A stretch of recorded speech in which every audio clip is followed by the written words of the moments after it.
My fiancé sent me a message. The wedding's still happening, but I'm spending the last couple of nights before it with my ex to tie up loose ends. I responded, "Do what you feel is necessary." Then I contacted the venue and called off the entire event. She found out during her bachelorette party when the venue reached out about the cancellation. I, a 29-year-old man, received the text from my fiancée, Sarah, 27, on a Wednesday afternoon while I was at my desk. Our wedding was scheduled for that Saturday, just 3 days away. The full text read, "Hey love, just being upfront with you. Jake reached out and we've been in touch. He's going through a tough time with his mom's health issues and could use some support. I'm going to spend Thursday and Friday nights at his place to get closure before our big day. It's nothing serious, I promise. The wedding is still on. Love you, Jake," was her ex of 5 years, someone she'd assured me was completely in her past when we started dating 2 years ago. I read her message 4 times, then typed, "Do what you need to." She replied instantly, "You're incredible. I knew you'd understand. This is why I'm marrying you. So understanding and grounded." So excited to be your wife on Saturday, I set my phone down and stared at my monitor for about 5 minutes. Then I picked it up again and started making calls. First, the venue. "Hi, this is Michael Carter. I have a wedding booked for this Saturday. I need to cancel it." The coordinator sounded stunned. "Oh no, is everything all right? You'll lose your deposit." "That's okay. Cancel it all. Catering, flowers, music, everything." "Are you certain?" "That's a lot. I'm certain. Please process it now." Next, the honeymoon resort in the Bahamas. Canceled. Another deposit gone. I didn't care. Third call, my best man, Ethan. "Man, the wedding's off. Can you tell the groomsmen?" "What? What's going on?" I forwarded Sarah's text. He went silent for a moment. "She really thought you'd be okay with that?" "Apparently. What do you need me to do?" "It's handled. Just inform the guys by 6 p.m. everything was canceled." I'd already moved my belongings out of our shared apartment while Sarah was at work. Her bachelorette party was that evening. Perfect timing. I took only what was mine and left her engagement ring on the kitchen counter with a note, "For closure." The kicker? Sarah's maid of honor, Claire, worked at the venue as an event assistant. She wasn't on duty that day, but her colleague would surely notice the cancellation in their system. I turned off my phone and headed to Ethan's place to lay low. Update 1. The chaos erupted at exactly 9:23 p.m. Ethan was keeping an eye on social media. I'd blocked everyone beforehand. He said Claire posted a story from the bachelorette party, everyone in matching bride squad shirts at a rooftop lounge, laughing, celebrating, clueless. Then, at 9:23, the venue's after-hours system sent Sarah an automated email confirming the cancellation. She'd insisted on being CC'd on all vendor emails to stay organized. Ethan showed me Claire's next story at 9:31. "Urgent. Anyone know where Michael is?" Texts to Ethan started at 9:35. I had him screenshot everything for my amusement. Claire, "Is Michael with you?" Sarah's losing it. Ethan, "Yeah, he's here." The venue said he canceled everything, Claire. "This has to be a mix-up, right?" Ethan, "No mix-up." Claire, "Why?" Ethan, "Ask Sarah about Jake." Silence for 20 minutes. Then Claire, "She says you're blowing this out of proportion and ruining her life over nothing." Ethan, "Nice try."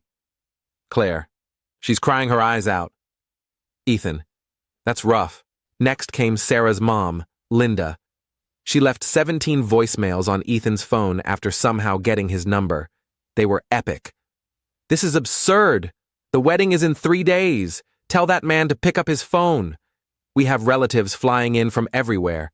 He's acting like a child. Sarah did nothing wrong. We'll sue him for the deposits. Good luck, Linda. Everything was in my name." Then, around 11 p.m., Jake himself texted Ethan. How did they all get his number? "Bro, tell Michael this is a misunderstanding. Sarah was just being kind because my mom's sick. Nothing was going to happen. He's throwing away everything over 2 nights. Tell him to chill. Ethan replied, Dude, you told the groom your fiancée was staying at your place before their wedding. What did you expect? Jake, it's not like that. Ethan, it's exactly like that. Jake, Sarah said he was fine with it. Ethan, does he seem fine? The best part? Sarah's cousin posted a video from the bachelorette party fallout. Sarah was on the bar's bathroom floor, still wearing her bride-to-be sash, makeup smeared, while her friends tried to comfort her. Someone in the background said, Maybe Jake can fix this, and Sarah yelled, Jake's the reason this is happening. So much for nothing will happen. Update 2. Thursday morning, the day Sarah was supposed to head to Jake's for her first closure night. I woke up to Ethan showing me his phone. Sarah had posted on Facebook at 3 a.m. To everyone joining us for our wedding this Saturday, it's with deep sadness that I share the wedding is postponed due to Michael's mental health struggles. He's battling severe anxiety and mistrust, even making false claims about me. I'm dedicated to supporting him through this as we get him help. Please keep him in your thoughts. Mental health struggles, mistrust, time to play her game. I posted my only public response, a screenshot of her text about Jake with the caption, No mental health issues, no mistrust. Sarah told me she'd be spending the 2 nights before our wedding with her ex. I wished her well and canceled the wedding. That's it. Also, Jake's mom isn't sick. She posted beach vacation photos yesterday. Do with that what you will. The comments exploded, but Thursday afternoon was the real spectacle. Sarah showed up at Ethan's place with a crew, Linda, her dad Mark, Claire, and, Jake. Ethan recorded it via his doorbell camera with my okay to share. Linda started, Michael Carter, open this door. We need to talk like grown-ups. Mark, son, what are you playing at? You're fixing this. Do you know how much we've spent? Sarah, Michael, please, you're not thinking straight. Just talk to me. Jake, bro, don't do her like this. Ethan, through the speaker. You brought the guy she was spending 2 nights with to convince him to take her back? Silence. Sarah, it wasn't like that. Ethan, then what was it? Sarah, I just needed to be sure there were no lingering feelings before the wedding. Ethan, and were there? Longer silence. Sarah, that's not the point. Ethan, it's exactly the point. Mark tried another angle. We have 150 guests coming. The rehearsal dinner's tomorrow. You can't do this, Ethan. He already did. Jake, let me talk to Michael, man to man. Ethan, you're the last person who should be here. Claire finally spoke.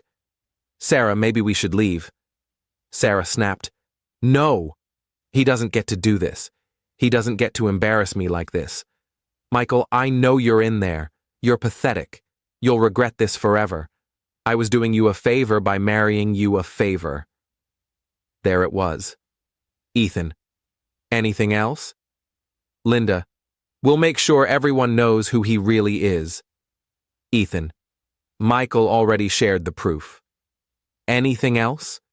They lingered for 10 minutes, throwing threats, until building security escorted them out. Thursday night was the highlight. Sarah went to Jake's place anyway, posting a story from his sofa with wine glasses in view. Caption, Sometimes the universe points you to your true path. Guess the cancellation didn't derail her closure plans. Update 3. Friday morning, the country club where the rehearsal dinner was planned called me. Sarah and Linda were there, insisting the event was still on despite my cancellation. The manager contacted me since I was the account holder. Mr. Carter, there's some confusion. Ms. Thompson claims the dinner is happening. No confusion. It's canceled. She says she'll pay for it herself. Fine, but it's a new booking. The Carter-Thompson dinner is off. Understood. Also, she tried to charge your card for her new reservation.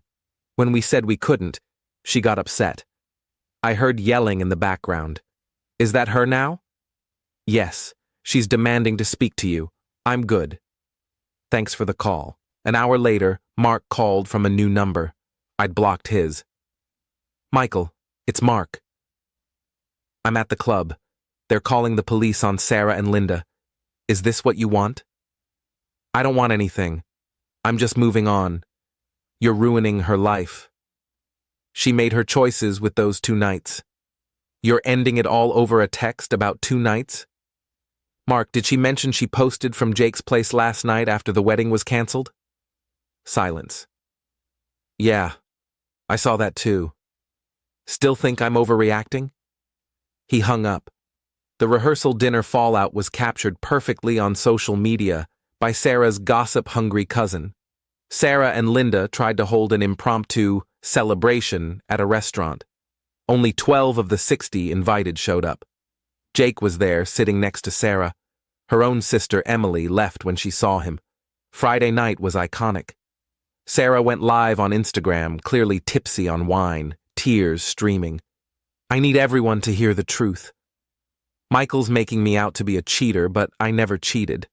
I just needed closure with Jake. We had unfinished business, and I wanted to start my marriage fresh. Michael said he was okay with it. A commenter. Girl, you're literally at Jake's right now.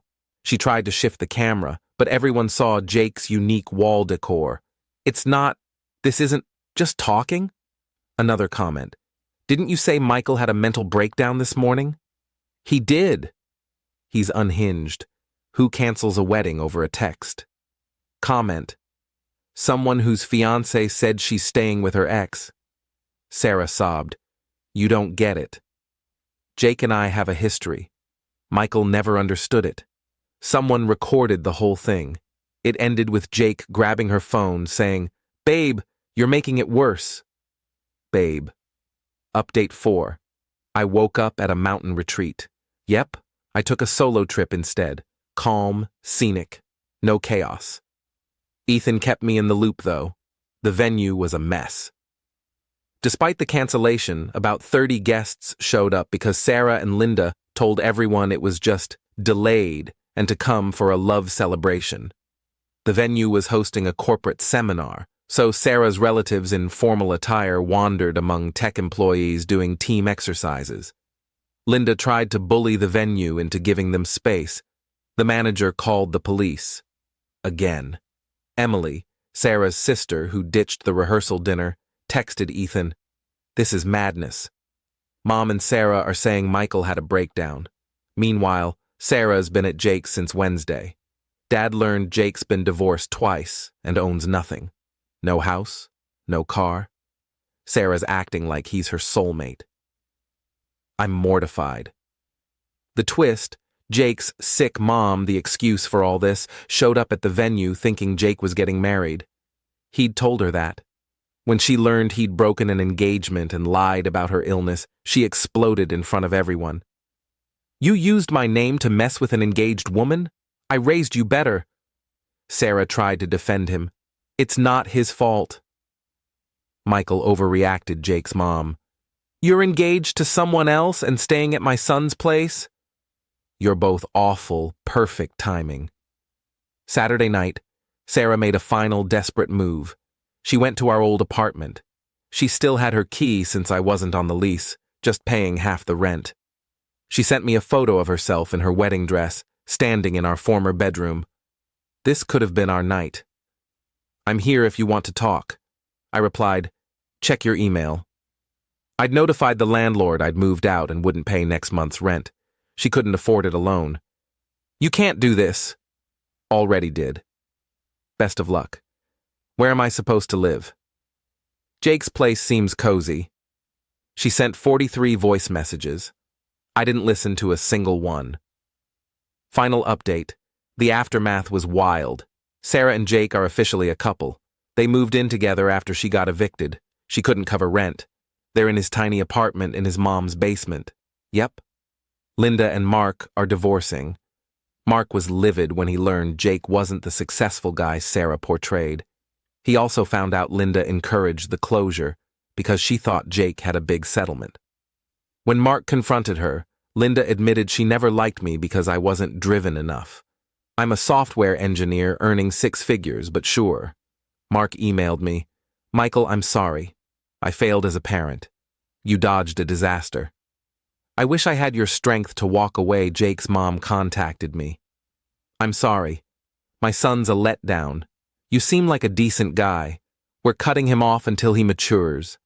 The best part? Sarah tried to book our old venue for a wedding with Jake. They refused. She tried 3 other local venues. They all have a blacklist for difficult clients, and Linda's 2 police incidents landed them on it. Sarah's cousin, the social media chronicler, told Ethan that Sarah's upset because Jake won't propose. He says, "We don't need a ring. Our love is bigger than that." At Thanksgiving, Sarah freaked out when Jake said he's done with marriage after 2 divorces. Emily said Sarah yelled, "You wrecked my life for nothing." Jake, "I thought you loved me for me, not a ceremony." They're still together, but miserable, per reports. Sarah keeps up a perfect image online, but people have spotted Jake on dating apps. She acts oblivious. Me? I'm thriving. Got a promotion at work. Turns out no wedding drama boosted my focus. I started dating Mia from my hiking club. She finds this saga hilarious and says she'd have done the same. We're moving slow, no rush, no exes needing closure. Ran into Claire at a cafe last week. She apologized for her role. Said Sarah had been texting Jake for months before that Wednesday, planning their closure nights. She even bought special outfits for it. Claire tried to dissuade her, but Sarah thought I'd never react. Guess she misjudged. The red flags were obvious. Sarah constantly comparing me to Jake, texting him as friends while hiding her phone, saying I was lucky she picked me during a fight. The wedding would have been a disaster. The divorce would have been costly. Her text about Jake was a blessing in disguise.